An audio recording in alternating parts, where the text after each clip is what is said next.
Today on Locked On Red Wings, we do a crossover with the Grindline podcast. We're going to do some season prediction over-under fun. You're Locked On Red Wings, your daily podcast on the Detroit Red Wings. Part of the Locked On Podcast Network, your team every day.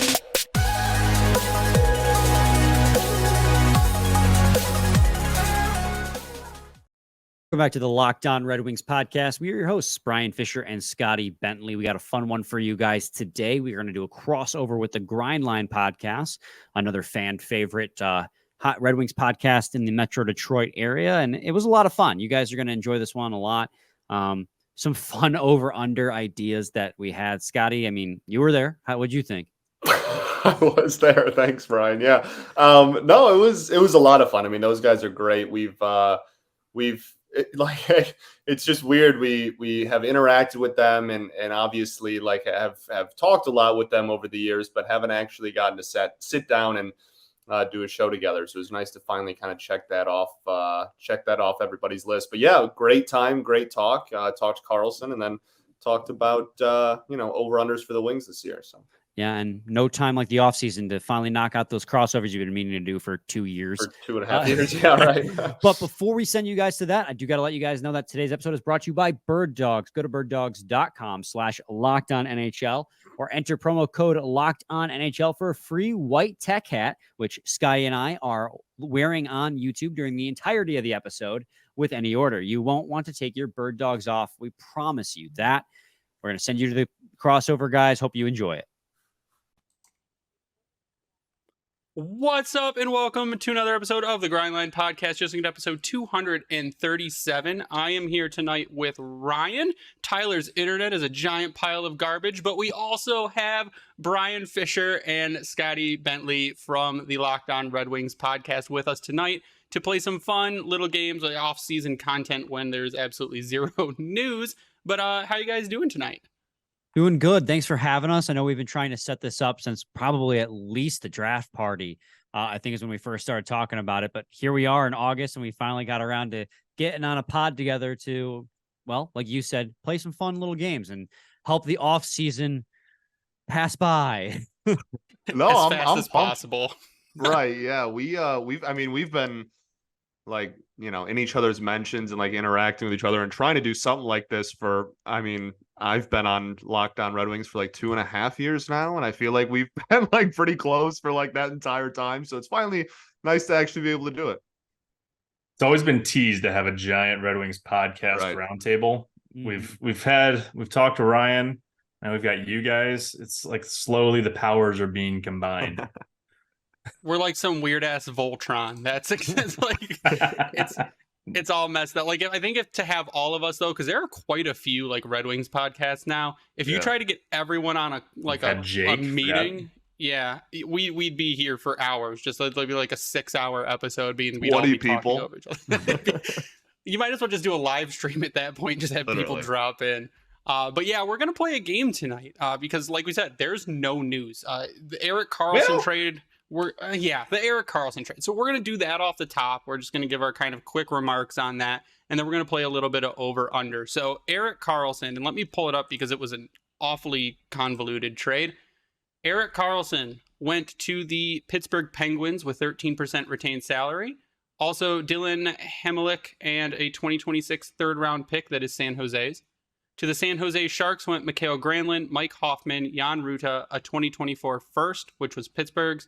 And to the Montreal Canadiens went Jeff Petrie with 25% retained, Casey DeSmith, Nathan Leger, and a 2025 second-round pick. So off the top, I'd say the winners are the San Jose Sharks for getting rid of that contract. I mean, the Habs are apparently, the word is they're trying to trade Jeff Petrie already, that they're not going to keep him, and they're just going to get rid of him. Only $1.5 million retained on Erik Karlsson, so he goes over with, $10 million cap hit? Yep. To the Penguins. And to me, I looked at it for like 10 minutes and I'm like, I don't know, I can't even figure this out. And I turned it off because it's the offseason and it doesn't involve us. But I would say San Jose won that trade for getting rid of it. And then it shows that the Pens are really going to try and push to get Crosby a cup before he has to retire. Yeah, I mean, I think that you say it's a win for the San Jose Sharks. I'd actually chop it up as a win for the Pittsburgh Penguins personally too. Mainly for the main reason, not because you're getting a 34-year-old Erik Karlsson coming off of a great season. That's great. We all know he has that injury history. Yeah, but more so because they managed to shed salary in the process. They took on a $10 million contract, but managed to come out of this with an extra $3 million that they're still over the cap by like $70,000, but they shed $3 million in that trade somehow, despite taking on $10 million. That's a win. And while I don't necessarily, as an outside fan looking in, agree with the all-in mentality the Pittsburgh Penguins have because of the fact that they're aging, I do understand Kyle Dubas going there and him being brought in. His job is to win one more Stanley Cup with the core that they have. And so you got to get a guy who can maybe get you back in the playoffs. And you hope Karlsson's injury history holds out and doesn't come back to bite them. And he has another great season in him. So as an outside fan looking in, I still think it's silly to go all in when you already were the oldest team to begin with in the NHL. But I do understand it. And I do think it's a win because they managed to shed salary in the process. I do have a high amount of irony, though, that the fact that Jeff Petrie got traded back to the Canadiens, a year after he got traded away from them? Yeah, and that they're going to try and get rid of him again. It's like a 6 degrees of separation for Petrie in Montreal. No, I mean, shout out Jeff Petrie, by the way.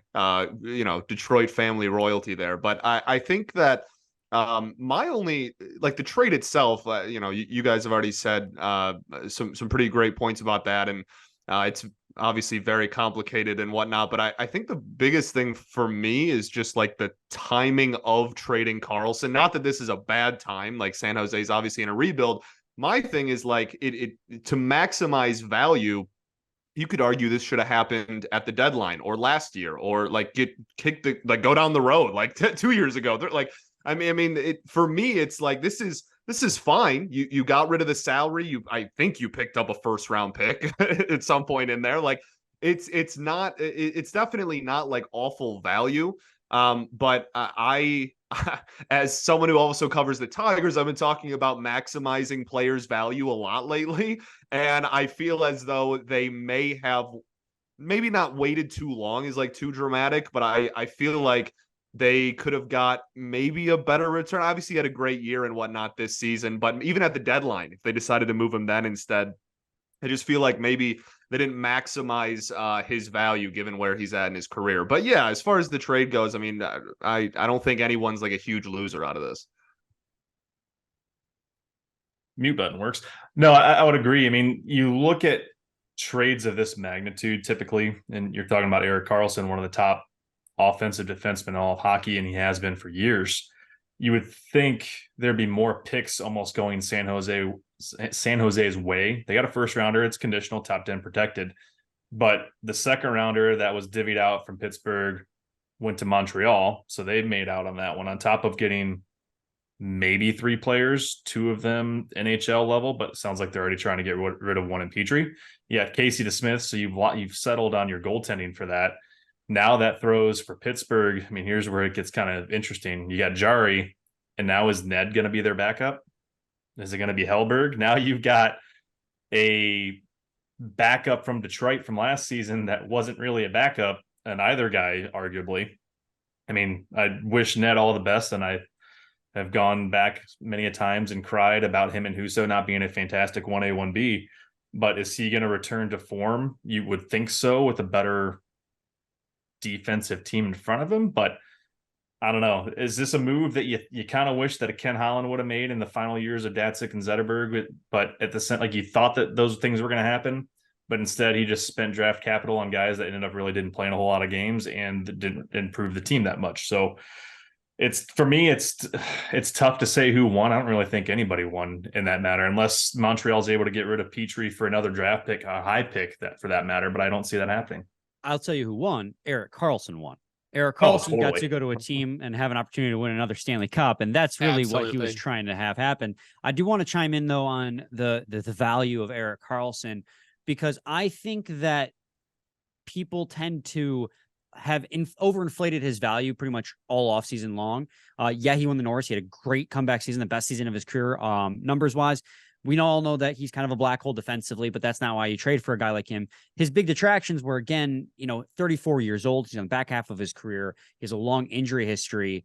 And I just think that teams look at that and that contract that he had. What was it, like $11.5 million? When you take all that, it's insane. When you take all that into account, I think other teams are going like, yeah, he had one really, really good year, but he's 34 years old with an injury history on a huge cap hit. It's going to be really hard. Like, I think that this is the best case scenario that San Jose could have ever gotten realistically, is one first-round pick. And it's top 10 protected. It's not an unprotected first, because there's just so many detractors to his value that this is the best that they probably could have gotten. So while some San Jose fans might feel they should have gotten more, you look at the situation, it's kind of like Ottawa fans with DeBrincat. Like, you weren't going to get anything for him because he was forcing his way out. So there was no leverage there. The San Jose Sharks never really had any leverage despite the Norris Trophy. And I mean, to that point too, you look at it, you traded out one huge contract, one serviceable player, for 3 decent contracts at 2 years or less for each one, and all guys that could potentially help improve your team. Yeah. Yeah, and I think DeSmith is a good pickup too for the Canadiens. I mean, that's a solid pickup there. But if you look at Erik Karlsson, and it was a prime time, like, he's like, I'm going to get myself out of San Jose. And that is the reason he had that season, to go from 35 points in 50 games to 101 points in 82 games with one of the worst teams in the entire league. Made All-Star. He was 26th in Lady Byng. He had Lady Byng votes. He had 15 in Hart and won the Norris. So, like, he got all these votes, and he's like, I'm going to play my way out of this place. And he did. And the Penguins need to pray to the hockey gods that he repeats what he did last season and doesn't fall back down. Because, like you said, Brian, black hole is nice for saying what he is defensively. If you look at the JFresh charts, if it would, like, project a 0, he'd be a 0. Because, I mean, I hate plus minus. Again, as a blanket statement on the Grindline podcast, plus minus sucks. He was a minus 26. Now, the team was bad, but he was a minus 26 with 101 points. So that's, I mean, a lot of points, and you're still a minus. It's just good on them. Good on San Jose for moving him. Good on the Penguins for trying to win cups for Crosby before he has to go. Good on Montreal for existing. And that's basically, that's the Erik Karlsson trade in a nutshell. And that's, like, I think the last maybe big thing that will happen besides Dumba signed to go back to college for a year. I'll be amazed if they don't have the top power play in hockey next year. If you can throw Karlsson and Letang on the back end and you lose nothing offensively when it comes to that power play with Crosby, Malkin, and insert person, and you're set. And player name here. Yeah. Going to take a quick break to tell you guys today about Birddogs, as Scotty tries his darndest to fit that on his big-ass noggin. His head is huge, guys. It fits comfortably on my head. This is more of a head size problem for Scotty. It actually does fit me. It does? Because it's stretchy, bro. See that? And that's just a testament to the Birddogs brand that they can make a hat that fits your noggin, because you are like a 9.5-inch skull. Like, you are it's massive. Yeah. Your skull is massive. So if you guys want a hat, if you guys want some comfortable shorts with built-in underwear, the inline is wonderful and super comfortable. They just sent us another pair of shorts along with the hat. I've fallen in love. Whenever it's an off day for me, I'm not going to the office, I'm wearing my Birddogs because they're so comfortable. We got pants too. We did, we got sweatpants too, made of the same material. They're just the perfect lounge wear, going out to eat wear, going to the gym wear, going in the lake wear. Whatever you're doing, you should be wearing your Birddogs because they're comfortable and they're just super versatile. So go to birddogs.com/LockedOnNHL or enter promo code LockedOnNHL for a free white tech hat, the ones that we're wearing, with your order. That's birddogs.com/LockedOnNHL or promo code LockedOnNHL for a free white tech hat. You won't want to take your Birddogs off. We promise you that. Still can't believe that fits on your head. Just astounded. So what we're going to do is we're going to get to the meat of the episode tonight. So we're going to play a little game of over-under. So we have each come up with our own over-under kind of scenarios and bars. We will present one. Everyone will give their thought on it. They will take the over. They will take the under. And then the person who posed the question will take their over or under. And we're going to kind of go around in a circle to do this. In the middle, we will take a break for a commercial. and a group commercial, as we like to call it, and then we will pick back up. So what we're going to do is we're going to let guests go first. Brian is going to pose his first over-under. Scotty is going to give the first response, and it'll go to Ryan and me before Brian answers. So Brian, you can take it away. Thanks. So the first one I have for you is a player-specific statistic. Ville Husso, we all know, started off the season last year as statistically one of the best goalies in the league, especially if you have goals saved above expected, like I do. Before the team kind of caught up with him and drove him into the ground, and then injuries happened. He ended up finishing the year with a .896 save percentage. Not great. Well, the league save percentage average, at least partway through the year, I didn't double check on this statistic, so I could be off base, but the league average save percentage, at least at one point during last year, was .908. My question for you guys is over under Ville Husso save percentage of a .908 save percentage for next season. Do you think he gets below that or over that in the 2023-2024 season? Scotty, you're up first, bud. Well, first off, I love the question. I think that's a good, league average. I think that's a good number to pick too. You better, or else you're fired. So you do not have the power to do that. I actually have been here longer than you anyway. So it's as far as it goes, I think that, man, like a 12% like improvement is a lot, like from 1 year to 1 year, and like they certainly had a lot of additions to the blue line this offseason, and that's clearly something that just like organization wide they like clearly want to address. I think, man, I'm gonna go with a hair under, and I like barely, and the reason why it's barely is because we actually just talked about Husso in our last show, and when looking at his month by month save percentage, like it was most of the months were like 900 or better. And certainly nothing was close to the first 2 months of the season when he was out of this world. But most of them were still like, like an 898 or a 901 or whatnot. But his last 2 months was dreadful. It was like 860 something, and like 855, I think, was his April. So like if he can just avoid like stooping to like, one of the worst starting goalies in the entire NHL for 2 months, then I think that that save percentage is naturally just going to go way up. That all being said, a 12% increase, that would require him to have an otherworldly month, as well as not dropping well below. And I think the odds of both of those things happening the same season, even with the additions in front of him, is a lot. Not impossible, but a lot. And so I think I'm going to go with in my mind, the safer bet and go just a hair under, like a 905-ish is kind of where I'm at. Yeah. I mean, if you look at the NHL stats last year for goaltending, a minimum of 15 games played, I try to keep it around 15 to 20. You had 29 goalies at a 908 and above. One of them even being Craig Anderson in his geriatric state. So somehow, I think that's a safe bar to set it at, because there's only 6 goalies at a 920 and above. So most of your top goaltending, arguably, if you want to call it that, like Shesterkin's a 916, Vasilevsky, you could argue at an off year, is at a 915. That's a safe range to be in if you're Ville Husso, and if that's what Detroit's at, you're having a good season.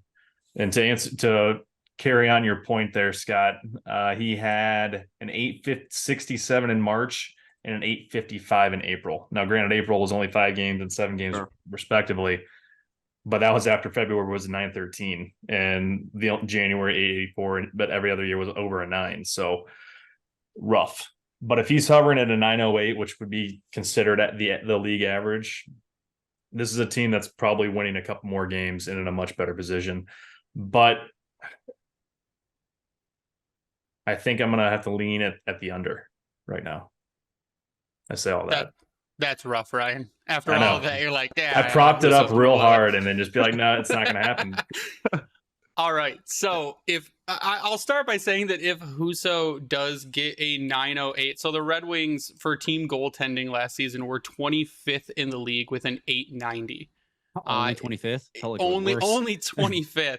A 909 was the Toronto Maple Leafs in 10th place, and followed by a 904 for the New Jersey Devils. Now, this is a team save percentage. So looking at Ville Husso, now we had said in one of the previous episodes when we talked about James Reimer, if we could have Reimer take 10 games away from Ville Husso, because Ville Husso played 56 games last season, you could really see that he was overworked. Because in his previous season, he only played 40 games. He had 16 more games, is quite a bit for a goalie. And partway through the season, he was kind of hurt. They were saying, oh, you're going to take a break. Oh, never mind, you're not taking a break anymore. You're coming back and we need you to play. So I think that, like, he even said that mentally, he's trying to get more mentally prepared this offseason. He's popping up in like a lot of stuff. He was at a Lions thing. They're like, look, Ville Husso. He was at the draft party and they're like, look, Ville Husso. So they're like trying to pump him up and get him to feel better. A 908, I think if he gets, like you said, that's a big jump to go from his, what did we say? He was at an 896 last season. Yep. But the season before in St. Louis, he was at a 919 with 40 games played. So I think if you 800 minutes less played as well. Sure. But I think if you can get him 10 less games than he played last season and kind of chop it up a little bit and lean a little bit more on Reimer, I think a 908 is achievable for Husso with a good offseason and just kind of like a mental improvement there and a health improvement in Husso. So I will take the over on a 908 for Ville Husso. I'm going to take it. I think I'm with you, Greg. I think I'm going to take the over as well. I'm not going to say he's going to crush it. I think it's going to be like a 909. But for reasons that both Scotty and Ryan said in an attempt to prop it up before just absolutely sweeping it at the knees. But I think that with the one, you got to remember too, the defense, it was the first year of a new head coach running a brand new defensive scheme. The defensive core outside of their top pair, which was Seider and Wollman, and it took Seider some time to get going last year, was absolutely abysmal. And while people's feelings on Justin Hall signing might be mixed, like you look at this defensive core altogether, and it is a better defensive core in front of him. And with the fact that James Reimer, with the exception of this past year, had a career worst year, he's never had a season outside this past year below 900 save percentage himself. He played 40 games this last year or over 40 games this last year and 40 games the season before. So he's going to take games away from Husso, which would otherwise probably pull down his save percentage because workload would become an issue. And we talk about it. I talked about it with Scotty on Monday's episode, but the injury for him is he played through injuries at the end of the season, which ultimately brought the save percentage down. And the way he got his starts was oftentimes bunched. At the start of the season, it was spaced out because they're trying to figure out what the dynamic was going to be with the goaltending. Well, then it very quickly became obvious that Nedeljkovic and Hellberg were not it.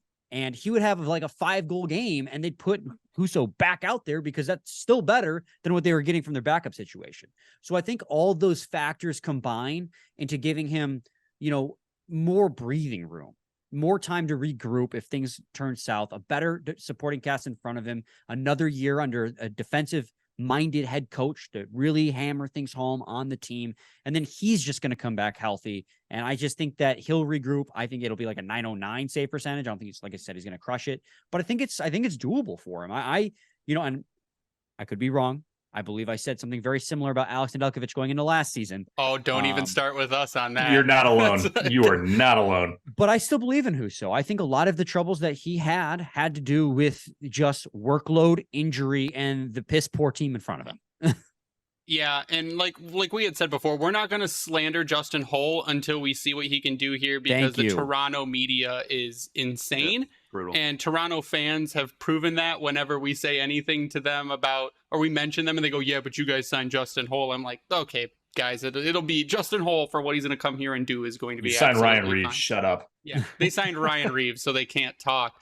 But I think you're right, Brian. So I think if you, with an improved defense, a lowered workload, coming back healthy, another year under Lalonde in the system, I think it'll all be really good for Husso. And he's still technically, for a goalie, he's young. What's he going to be, 29?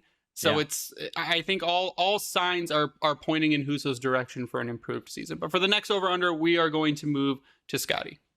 Yeah, well, I honestly, I almost did 50 and a half games played for Billy Huso. So I'm glad we didn't, because we got that conversation out of the way already. So this is one I told you guys before we hopped on air that like this is a stretch to really make like a true over under, but I'm gonna do it anyway. I was looking up team, just like special teams rankings, really, not even the exact percentage, but just rank it where they fall within the NHL. And the last time that the Wings finished in the top half of the NHL in both power play and penalty kill in the same season was 2015, the 15-16 season. So my question was, and if you have separate answers for the power play and the penalty kill, obviously that's more than okay. So I'm kind of like cheating and doing 2 and 1, but over under being ranked 16th in power play and penalty kill in this NHL season for the Detroit Red Wings. Ooh, that's me first. I'm going to go over on the power play. And I feel like DeBrincat is going to be a driving force in that. You can mix and match that top unit power play all you want, but they're going to be better. And I think that's going to make the second pairing or grouping better. And to me, you've got that type of goal scoring now on your top line, and we've been trying to hammer it home of just play your best players because it hasn't been the greatest the last several years. So your best guys on the ice can go out there and try to score you some goals. Now you've got that ability to try to throw that out there for your first power play unit, and I think that's going to help them succeed. Because you look at a team like Ottawa, barely just finished ahead of Detroit, but they had a 23.5% power play percentage last year and finished 8th. So if you're jumping up in that top 16, you're looking at 21 and a half and above. I think you're in a good spot, and I think that's doable for Detroit. So I think over on the power play, PK wise, they finished 18th last season. They were around 17th and 18th in both. Yeah, they were kind of right in the same net. So Colorado finished right above them and Pittsburgh at 79 and 79.1 respectively. I think if you're hitting 79.5 to 80%, you're hitting that top 15 mark potentially. And you're in, again, I think that helps improve your team because it's less special team goals against, more for profit, right? So I think that both could be over 16. Yeah, I think I'm going to take the over too. So if you look, like you said, Red Wings were 17th in the league with a 21-11 power play. They were 18th with a 78.3 PK. I'm also looking at adding someone like Shane Gostisbehere to the power play, who is absolutely like an offensive stud. You put a guy like, again, Christian Fischer on the penalty kill, who that's what he's brought here to do is kill penalties. I think even if they put someone like a Klim Kostin on a second power play unit, he could even improve because he's got amazing finishing numbers. He's got amazing goals per 60 numbers. He just needs the more opportunity. So we had talked over the last few episodes just about how versatile the team is. Now, bringing in guys that are more defensive for PK, I think you brought more in for the power play. But if you're going to look at teams that could possibly be falling as well, you could see Boston. Boston lost Patrice Bergeron on the penalty kill. Their penalty kill could fall from 12th. You look at like Ottawa, who, as much as they want to bash DeBrincat now for leaving, Dominic Kubelik's not a DeBrincat replacement. Tarasenko, yeah, sure, if he keeps it up and he's healthy, that's the other thing. They were 8th. If he's not healthy, they could fall. So there are teams up toward the top. I mean, Tampa's not getting any younger. That's another power issue. Play or PK? I'm talking power play. Okay, you said PK. That's why I was confused. Like, yeah, wait a minute. I'm talking power play. Sorry.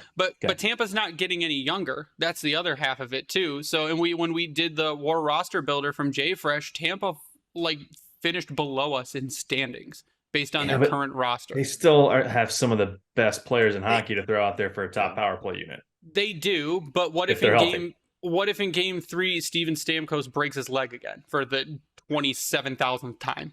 I mean, it's you got to look at the teams around you, but also your team. So I think we have improved enough in the offseason to bring that PK number up, to bring that power play number up from where it's been. I mean, much higher than the previous season. Bob Bugner's done a fantastic job. Tenge's shown he has the skill to do it. He just needs to apply it more and be more consistent. So I'm gonna go over. To your point, real quick, they went from a 16.3 to 21.1 power play percentage. So it's a couple more percentage points, right? Like between significant for that. So I'm gonna take the over, and I'm gonna toss it over to Brian. Yeah, I mean, I'm going to take the over as well.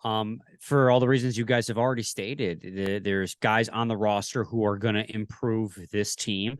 DeBrincat was already mentioned. Shane Gostisbehere was already mentioned for the power play. I mean, they're brought in to literally put pucks in the back of the net for the Detroit Red Wings.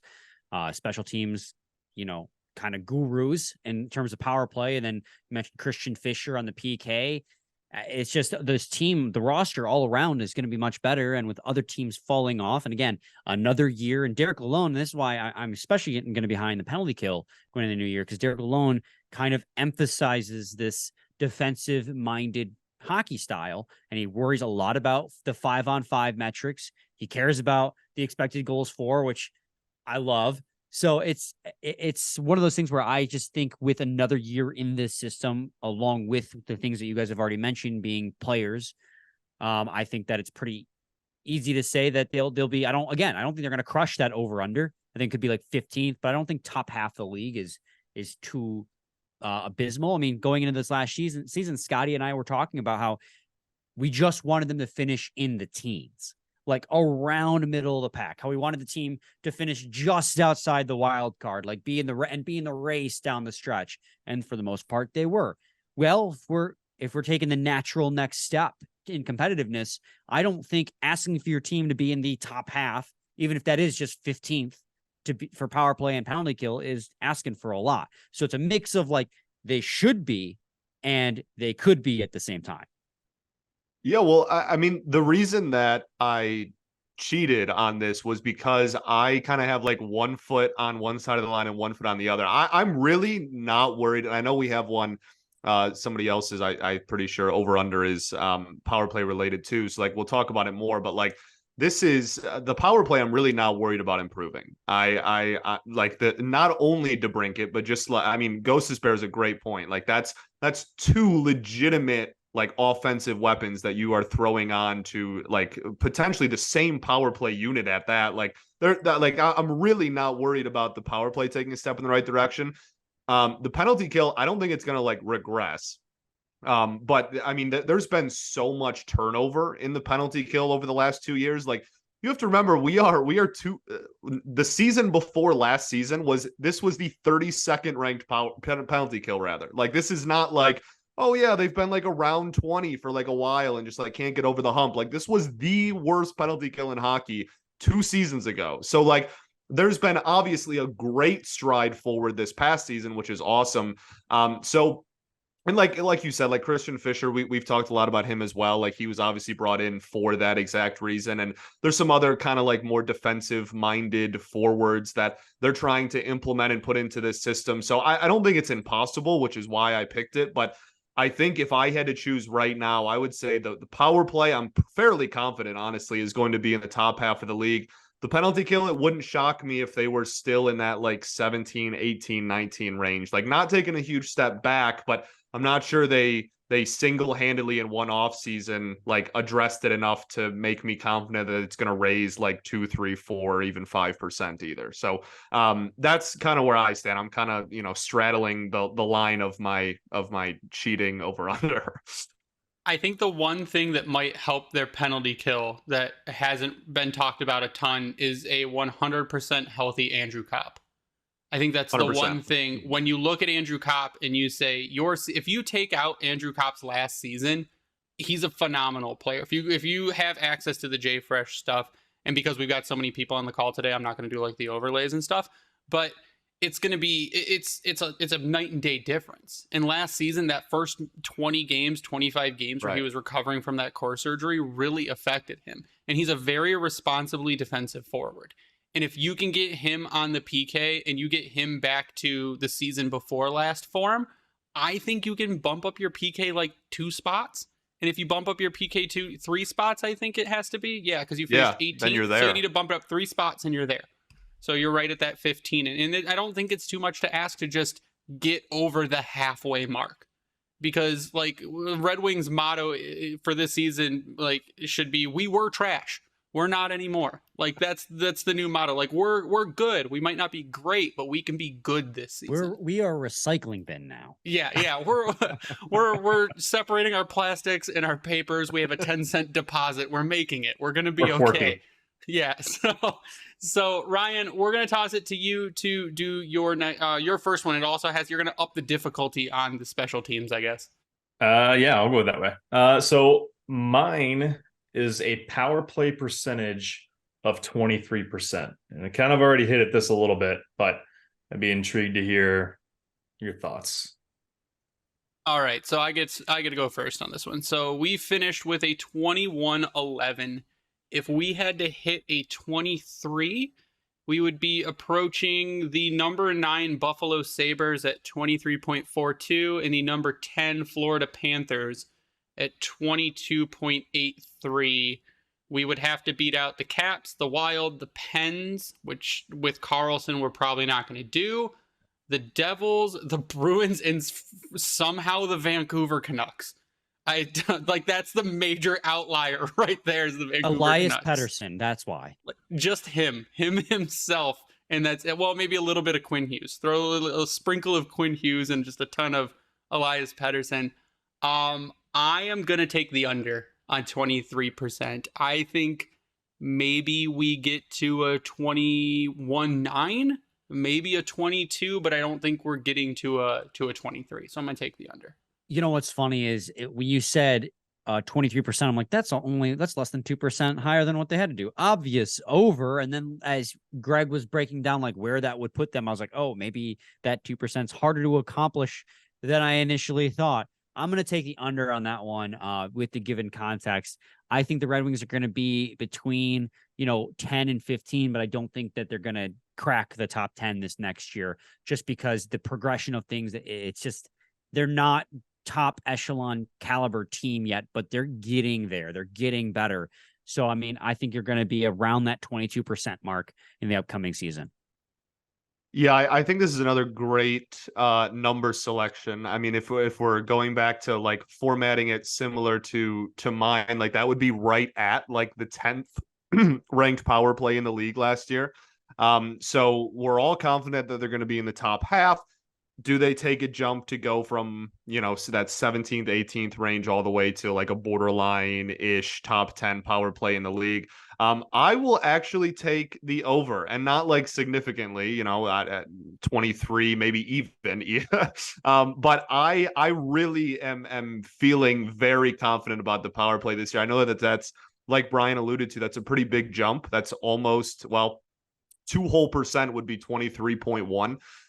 For them. So I guess you're looking at about that. But I mean, these are, again, like going back to DeBrincat and Ghost, like those are two huge additions to this power play. Like those, and like even, like we've talked about like some of the other forwards too, like Comfort, like obviously that's not like a top unit guy, but like, I don't know. I feel really good about where this power play stands at the moment.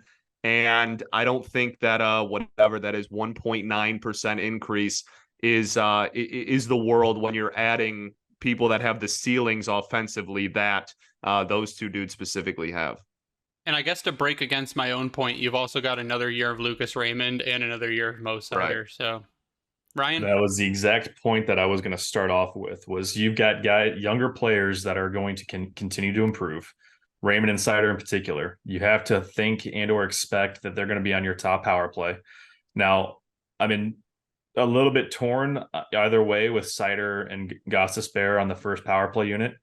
You could depending on the game, you could run both of them on the point, or you could kind of rotate them with your top unit depending on what, maybe a face-off situation of what's going on, or how you have certain plays set up off a draw.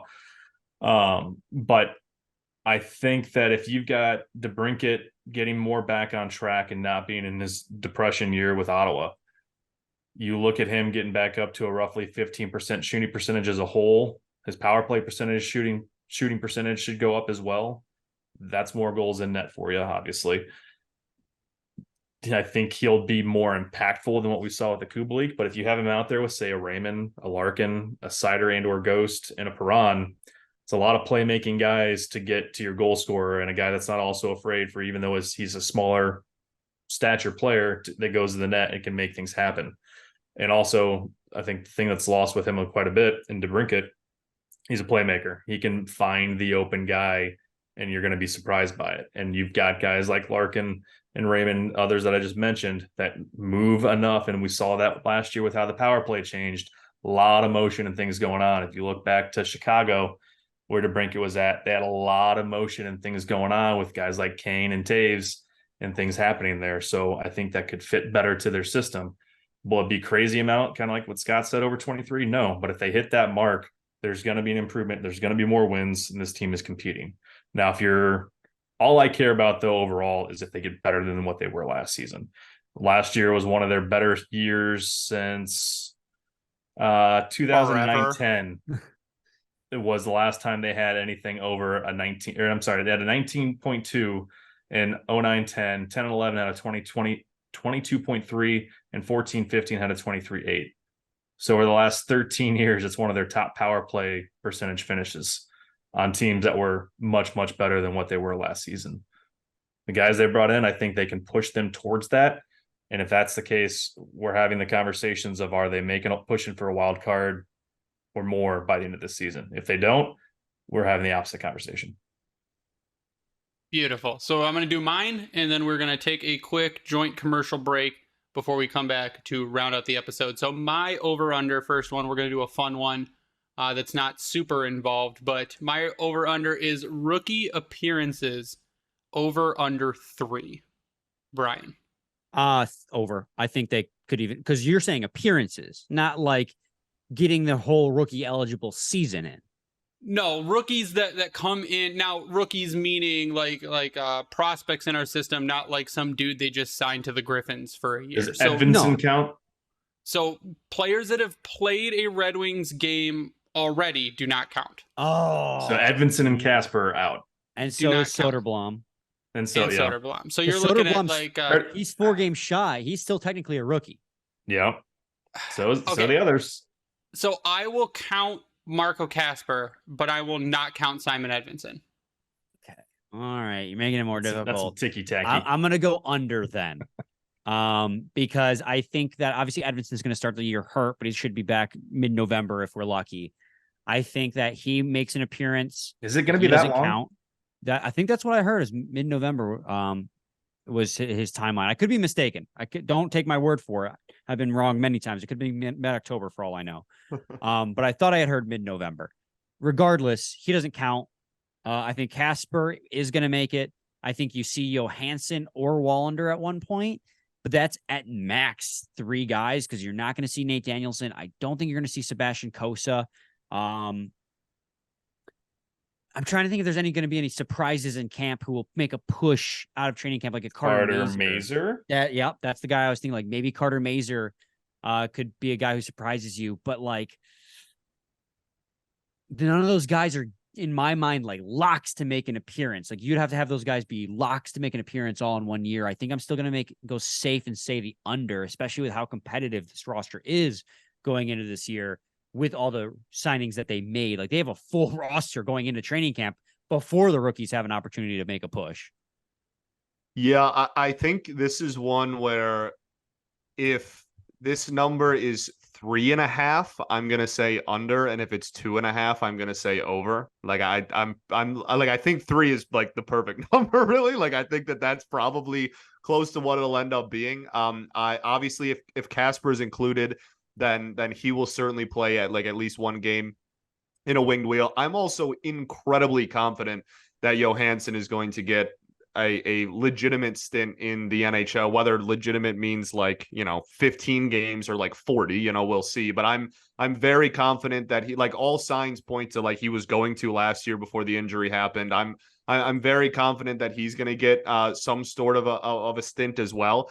Then it just becomes outside of those two, am I really confident that anybody else in that pool, the field outside of those two is going to make their NHL debut, and it's tough. Like I very much could see, you know, it's just one dude. Like if just one more person is thrown in there, like I think that there's probably a likelihood that one other person is in that mix. But to be over 3 would have to be 2 people from, like I said, quote unquote, the field to be making their debut, and I think that's a little rich. So if it's I'll take like around 3, but if I have to give if 3 is the thing and I can't just take like a push, I'll take the under.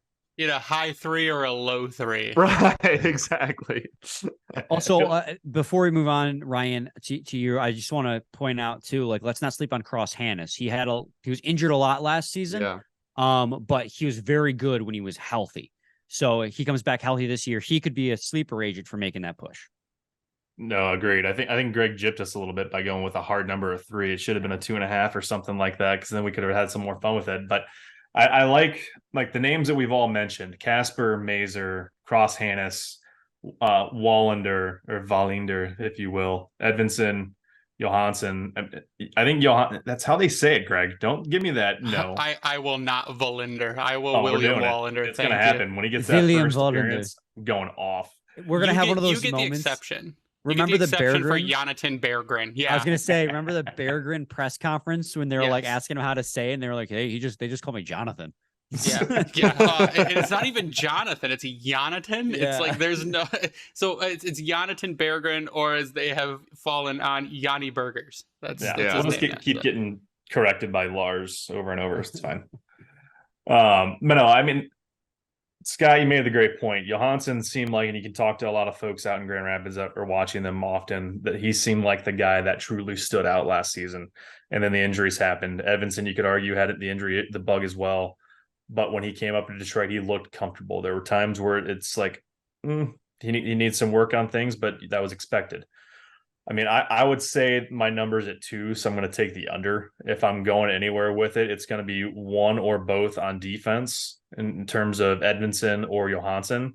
And my dark horse offensively would probably be Mazur, because that a lot, I think, depends on. I mean, we saw Casper was reactivated for the prospect camp in July, and he looked actually not bad while he's out there. And we know he had the broken kneecap, I think was the actual injury or something like that. Brutal. That he broke during that NHL game. And he continued broke to play his kneecap during that game.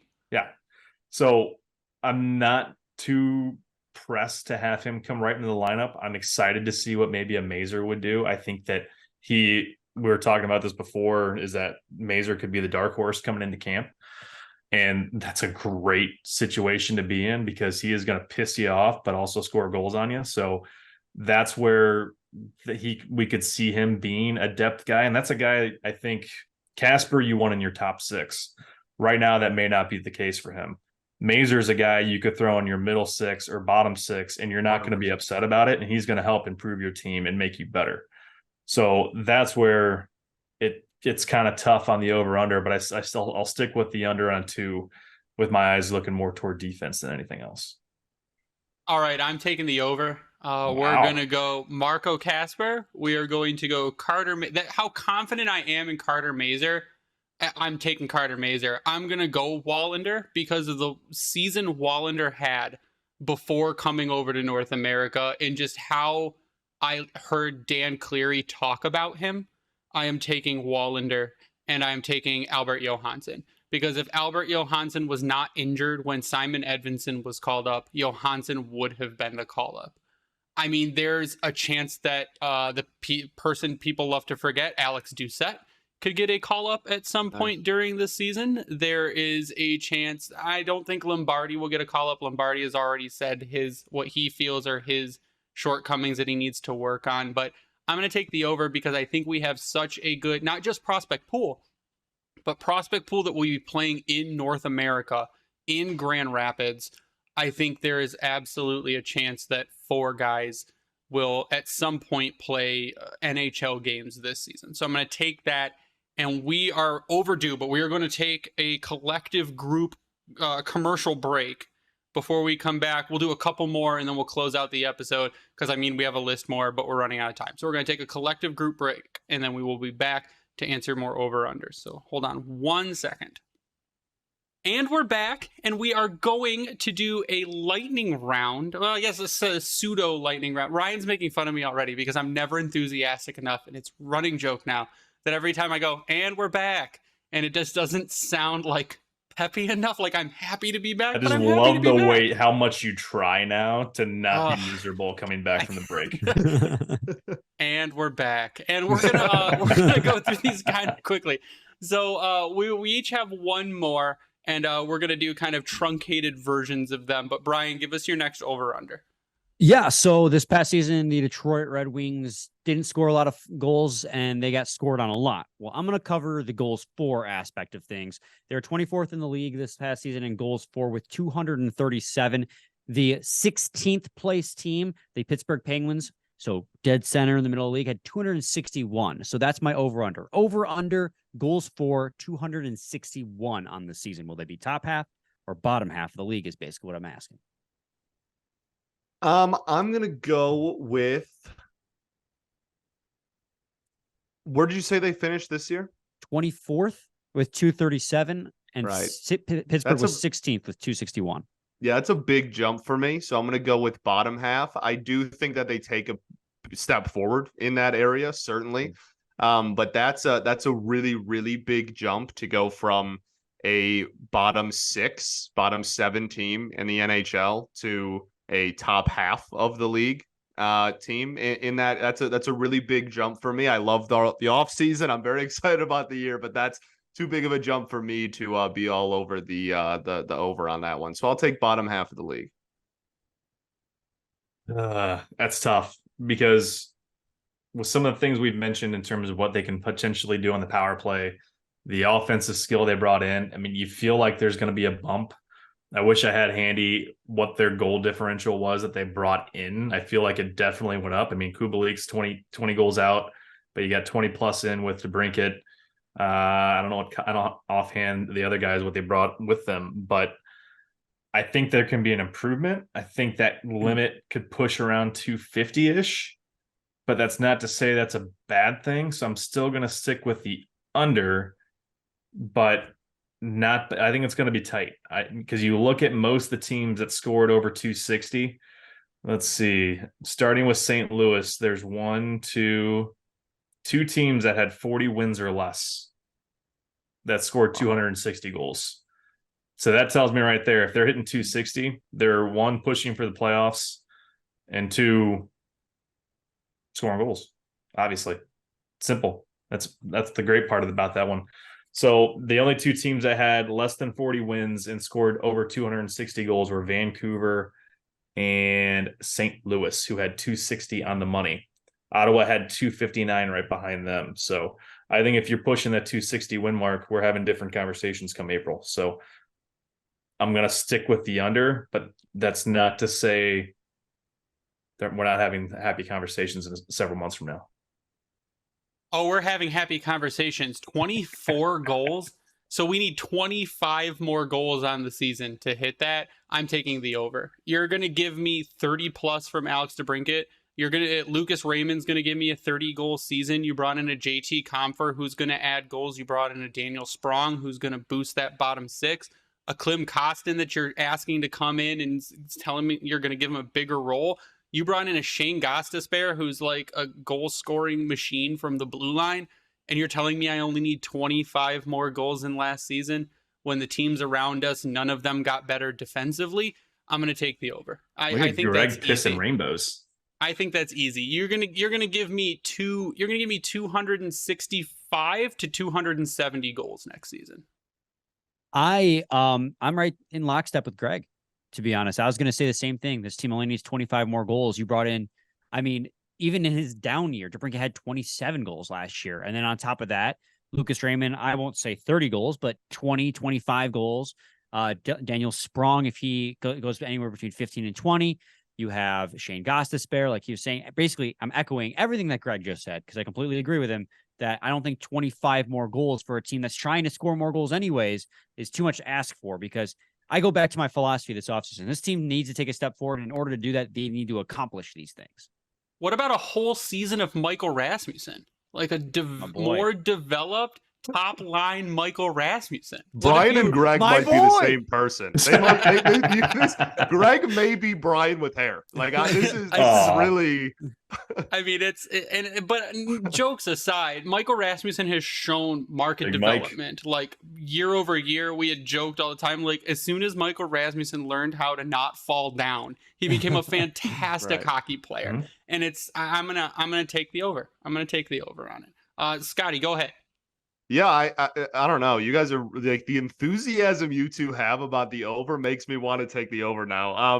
And like fair points all around, to be honest. My next one is more like individual player based, but a similar premise. So last season, the Detroit Red Wings had 6 players with over 40 points, but only 2 with 50 or more. That would be Perron and obviously Larkin. So my question is, when it comes to the amount of players on the Red Wings that will have 50 points this season. So again, 2 last year. I put the number at 4.5. That's adding DeBrincat obviously into there. I think that's relatively, I don't want to get too out of myself, but I think that's relatively safe if he does what you're expecting him to do. And then you have players like Raymond, who are only 5 points away. Cobb, who got off to a really slow start. He was only 8 points away. So I am putting the number at 4.5 over under players on the Red Wings that after game 82 will have 50 or more points. Ooh, I'm gonna take the over. And I might have just walked back my entire answer for the over under on goals for by saying so. Because the more I think about it, I mean, it's doable. You look at the guys they brought in, DeBrincat, if he gets back to form, you're in great shape. He's going to hit that 50-point mark. You got to think that Raymond's taking the next step. He's going to hit that 50-point mark. Sider finished with 42 and 82. There's no doubt that he's going to improve. Now, how much of that could be potentially lost to a guy like Gostisbehere? I'm not really sure. But what was Ghost's numbers from last year? Do you know offhand? I was the only player I didn't have pulled up. I can find them pretty quickly, actually, because I just had them up too. Yeah, but I mean, Shane if you have Gostisbehere last season, 75 games played, 13 goals, 28 assists for 41 points. Oh, there you go. I'll take that from him all day because I mean, even when Hronek left, he had 38 through 60, so he was definitely going to be close to that 50-point mark. And I think I talked about it last week or a couple of episodes ago. You've got a guy like Hronek and Gostisbehere, maybe even better offensively. So I'm going to take the over without getting too much more long-winded here. I think it's doable. I'm also going to take the over. Like you mentioned, I've got Lucas Raymond possibly with a 70-point season. I think even Max Bultman had said you could see a 70-point season out of Lucas Raymond. You've got Mo Sider, who I think takes a step forward after not being anchored down by Sherratt anymore. I mean, the Sider-Wallman pair, I think, should be the pair on day one and continue throughout the season unless someone gets injured. Andrew Kopp, who I expect to be fully back to form. Dylan Larkin, Alex DeBrincat. Gostisbehere has the ability to do it. JT Comfort did it last season. He had over a 50-point season. So I'm going to take the over. I'm going to take the over on 4.5. I've got, 7 possibles on my list. And if 2 drop off, that's a 5. So I'm going to take the over. Even last year, they had 4 guys over 50. So yeah, I'll take it. I mean, it's an over for me because I'll keep it short and sweet too. There's 5 players on this team that I think are locks for over 50 points, and that's Dylan Larkin, Perron, Alex DeBrincat, Lucas Raymond, and Moritz Seider. Moritz Seider's already had a 50-point season under his belt. So I know that both Raymond and Seider, at least on a production scale, slid back a little bit, had a sophomore slump, as people like to say, production-wise. I think that, another year under their belt, another offseason to get bigger and stronger and better at the game of hockey. They're locks to get 50 points again. I think DeBrincat's a lock to get 50 points. And Perron, he's Mr. Consistent. If you've looked at his career tenure, it's been like 50 points every single year. And then Larkin's just proven to be like a 70 to 80 point guy every single year. So I think the over's a lock. And since we're all on the over so far, I think what we're looking at too is that if you look at the division of minutes past the first line, Lalonde loves to roll the bottom 3 lines around the same ice time. So you're not saying, if you've got a Berggren and maybe Berggren pops off this season and bumps his numbers up, he's going to get probably around the same ice time if he's in the bottom 6 as if he was in the mid 6. So that's another point. For sure. Yeah, I'm with everybody else. I'm pretty lockstep. I think that it's an over. I think I'm closer to like 5 exactly, which is why I picked 4.5. That's, you know, a 2.5 player improvement, plus where I stand is just on the other side of that. But I mean, yeah, echoing a lot of the same points. Larkin and DeBrincat should be absolute locks for that. And then even if Perron has like a 49-point season or something, like a 5-point improvement from Raymond should be more than not only like acceptable, but like expected, to be honest. And then the Cider point is a great one that I hadn't really fully considered beforehand, but like the way his production upticked after, you know, going on a pairing with Wallman, like, shouldn't be overlooked either. Yeah, I feel good about. I think, again, like, I think my number is probably at about 5. But I that's still the over. So there you go. I like it. Now, and if you look, unless I completely jacked it up, last time they had 5 guys over 50, 11, 12, 2011, 2012. And Hoodler was your 50-point guy. Yuri Hoodler. Happy Hoodler. Wow. And we all know why he was happy now. Yeah, Hoodler, Franzen, Filppula, Datsuk, Zetterberg. There you go. Yeah, There it's you go. pretty insane. Ryan, All you're right. up. Mine is gonna go the opposite of Brian from a little bit ago. Goals allowed in the season at 260. So let me preface this: there was only 3 teams with 40 or more wins over 260: Buffalo, Florida, and Pittsburgh. One of them made the playoffs. Detroit allowed 275, which dropped down from 310, but they only had a 6-point swing in the standings. Go. Oh, Lord. 260, which would put us underneath the Washington Capitals, but above the Edmonton Oilers. So Edmonton led in 256, Washington 261. We would have to beat... Yeah, this is not going to be an easy... Well, it's 275 goals allowed, so let's see. Yeah, I think I'll take the over. I'm expecting... again, and we said it last season, fewer. Here's the thing: over is worse. Okay, I'm gonna take the under then. I'm gonna take the under. We're gonna have less blowouts because we say that every year. We're gonna have less blowouts, and then we have like a couple less blowouts, but still some pretty bad ones. So I'm gonna take the under, but probably not by much. So I'm gonna say if we're at the 250 to 255, we are between the Tampa Bay Lightning, the Kraken, and the Kings. And I think that's respectable territory for me. So I'm going to take the under. I'm going to go to around 255. I'm taking the under too. I mean, if you're asking the team to allow, so if the under would be 16 less goals than they did the year before, I think I'd be a hypocrite to come in here and say, after how much I propped up Ville Husso and the improved defense and the second year of Derek Lalonde's scheme, then to come in here and say the team can't go out and allow 16 less goals across 82 games.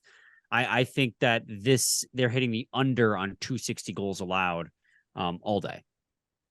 Yeah, I'm going to go with the under as well. I think that really the biggest thing for me is just like having a stable backup goalie. Like I think that alone could get you, like anywhere from 10 to 15 goals up on that list. Nonetheless, if Husso doesn't have like 2 of the worst months we've ever seen from a goaltender, like, you know what I mean? Like if both of those things happen, they're absolutely doing it. If only one of those things happen, they're probably in the running to do it. So I think Reimer is a good addition. I think he's certainly going to add, even if he's not like fantastic, he doesn't need to be. If he just stability than what you had last year, which was the opposite of stability in that, then I think you should be kind of approaching that for sure.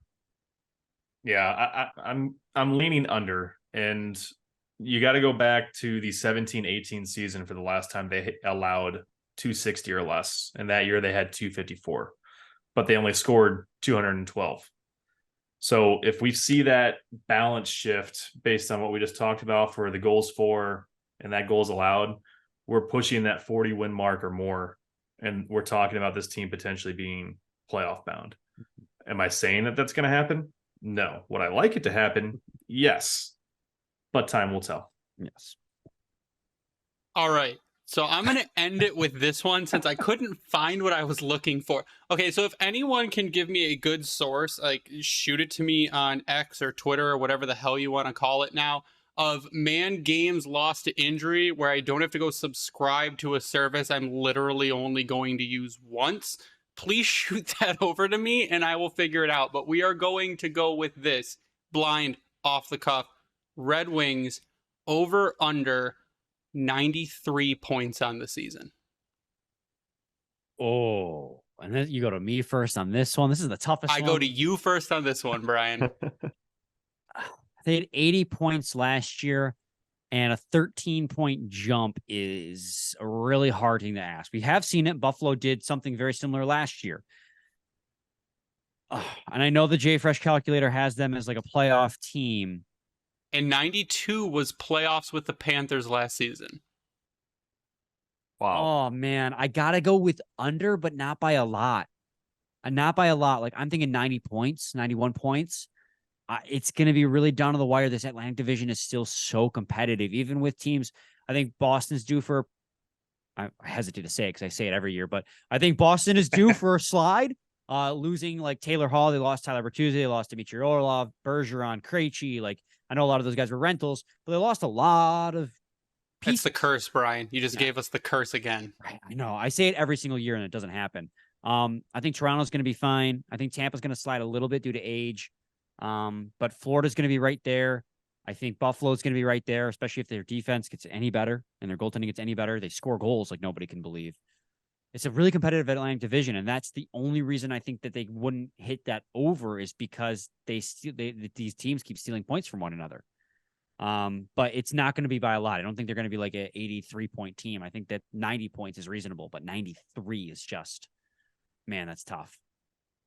Yeah, I'm gonna go with under by a hair as well. I'm kind of in that 91, give or take a point range. So like just like barely under. But I share the same sentiment as Brian, and like the division being as tough as it is still weighs so much on me. And not only like we obviously improved a lot this offseason and hopefully are going to take a big step in the right direction, but this is not just like, oh, you got better, like, oh, you got better and you still play in a division with like 6 legitimate playoff threats at a minimum. Like that's tough. Like that's tough picking. So I think that I'm gonna go with under, but you know, barely. What was the over under 93 points? 93, Ryan. It's tough because it was all sunshine and rainbows looking at the JFresh war prediction. And he was pretty accurate last year. Remember his Boston had like 130 points, and what happened? Yeah. And he had us pretty high, but I mean, we had an entire injury season of Bertuzzi and Verano, so. And it also pisses a lot of people off when you show Detroit better than anyone. So it's hilarious, but it's I tend to lean the under because that's a jump and a big jump. But if you're pushing this team to 40 wins or more, you're hoping you're hit. I mean, you look at Pittsburgh, they're 40, 31, and 11 last season, 91 points. So if that's where we're at having this conversation, again, we're having playoff possibilities come April. Having those conversations and our podcasts aren't depressing by that point. So it's fantastic. But it's also not unrealistic to think that that's where they'll be.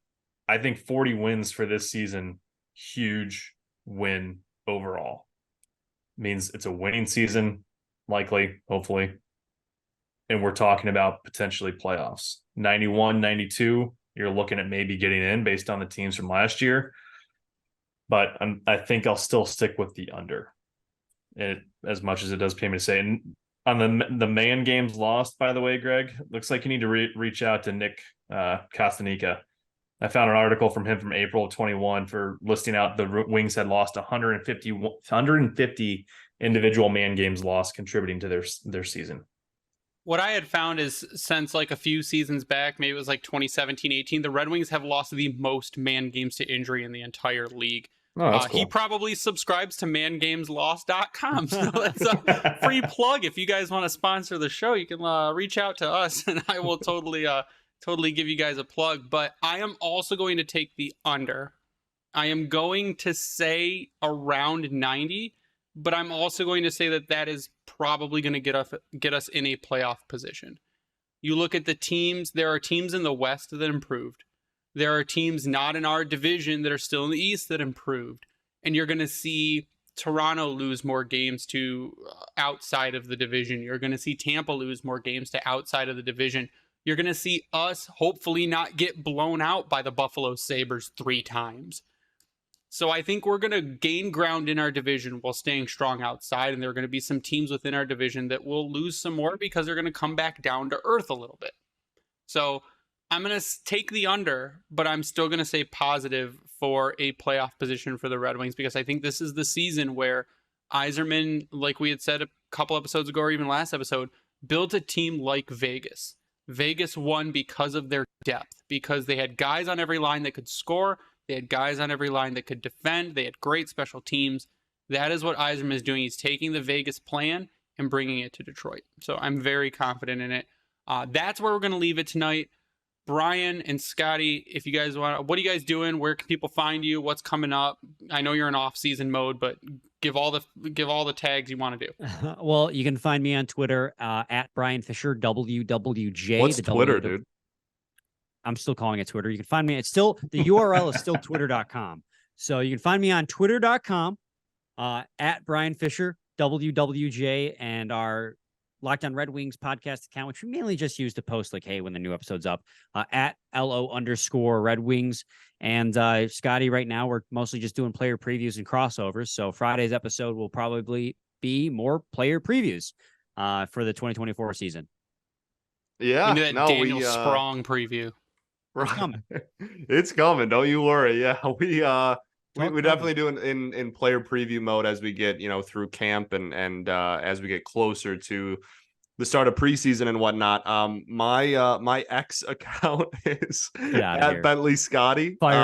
And yeah, I cover the Tigers and such as well. So if you're interested in that, then everything's really in my Twitter profile. So yeah, that's pretty much the easiest place to find us. Like Brian said, we're in off-season mode, 3 days a week until September when games start getting played again, and then we're back up to 5. So I bet you Javi Baez calls it X. I don't even know how to respond to that. I'll throw mine out there. Marty Ryan 33. I don't really have any final thoughts for this evening, but I appreciate you guys jumping on here with us. Thanks for having us, man. It was a good time. Oh, also really quickly, I put it in parentheses. This is not, we don't have to spend like 15 minutes on this. The last time the Wings had more than 3 hat tricks in a season was 08-09 when they had 5. Which is just like totally arbitrary, and there's like a huge like luck is not luck, but there's a randomness factor of like hat tricks that makes it hard to predict. But I put it at 3.5. Last year they had 2, and I was just wondering, like really quickly, over under 3.5 hat tricks this season for the Detroit Red Wings. Over. Alex DeBrincat, Lucas Raymond. Give another one to Dylan Larkin. Well, you need one more. And Goss to spare. Love it. I could see the over, but 2 from DeBrincat, if anything. Yeah, that's where I was leaning too. I'm gonna hit the over. I think the goal scorers are gonna score goals. Yeah, well, that's the hope. I mean, we're kind of screwed. That clip should just be the whole episode right there. Scorers are going to score goals. You can find me online at Bringing the Wing. You can find the Grindline Podcast online at Grindline Pod. We'll give a shout out to the Hockey Podcast Network for hosting us. We'll give a shout out to Vintage Detroit, which is the only place you should get your Detroit jerseys from and work down. Shout out to Cider Larkin for winning the Alex DeBrincat jersey over on X/Twitter. She's very happy. We're going to get that out to her soon. If you use the promo code GRINDLINE on Bring Hockey Back, you will get 12%. If you use the same promo code on Howie's Hockey Tape, you'll get 10. And you can subscribe to us on YouTube. You can also subscribe to the Locked On Red Wings podcast on YouTube and see all of our beautiful faces talk about stuff and react in real time. We have a new layout. It's absolutely gorgeous. But that is going to do it for us tonight. So for Ryan and Tyler and Brian and Scotty, I am Greg. You stay classy, Hockey Town.